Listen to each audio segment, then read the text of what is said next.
Hi everyone, it's Lawrence here, and today I'm going to show you how to build your student's technique.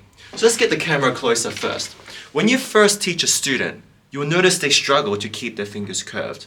And that's a fundamental when you play piano. You gotta keep those fingers nice, strong, curved if you want a very clean and precise sound.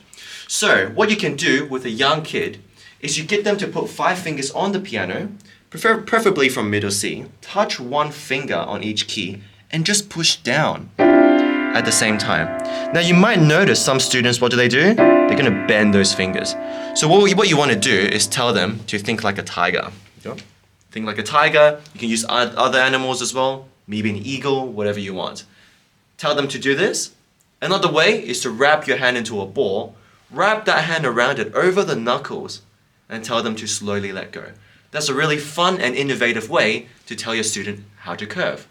So, again, 5 fingers on middle C, push down, and give that joint, you see these joints, a little push. If it bends, it means it's weak. So, Isabel, get your hand in there. Help me out here. You're the teacher. Give that a little push. Now, if your student is weak, you can make something funny. You can go splat. Give me a splat, Isabel. Splat. That's right. And it's probably going to make them giggle, right? It's funny. Splat. Yep. Then you tell them, I don't want it to splat. You can help them out by putting some pressure on that finger. Now try, push it again. Ooh, it's strong now, right? Now let's give finger 3 a try.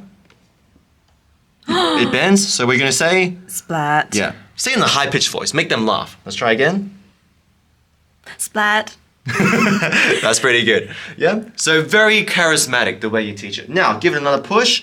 We're going to put some pressure on that finger. Now push. And that doesn't bend, right? Whoa, strong. So you can do that on the 4th finger and even the 5th finger. Look at that. You see there's a joint here. Wow. And obviously don't do it too hard. If you want to make it fun, you can hop on and get your student to do it to you. Now sometimes your student can't do all 5 fingers. Their hands are too small. So just do 1 finger first, baby steps, over time, 5 fingers, at the same time, and once they're ready, we do something called the 5-finger exercise, where you hold 5 fingers down and lift 1. Play 3 times, next finger.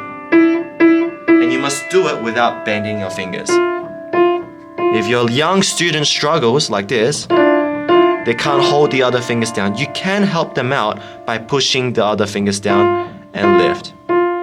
Great, now once they've accomplished that, it usually takes between 3 to 6 weeks, depending on the student's age and their hands. You can start scales straight away.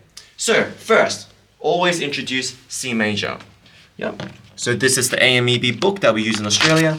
If you're using ABRSM, no problem, that works very well as well. We'll start with the most basic scale possible. We've got C major. Start on the middle C. Teach them to curve at all times. 3, 4, 3. 2 octaves. Come down. 3, 4, 3. Now most students, they can't play in time. So you help them. Say think like a clock.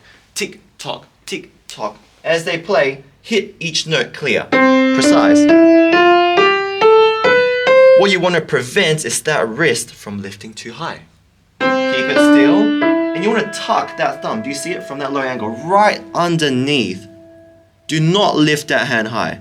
Tuck it right underneath.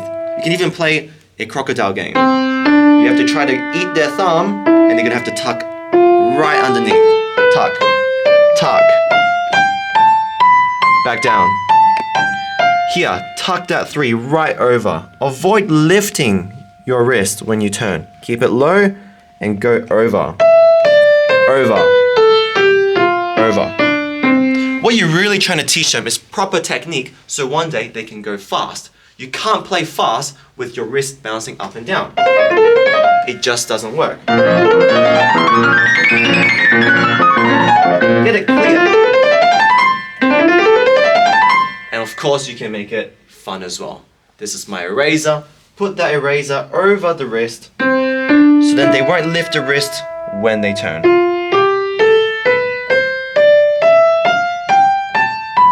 How fun. Great, and that's my introduction to how to curve your fingers and build great technique from the beginning.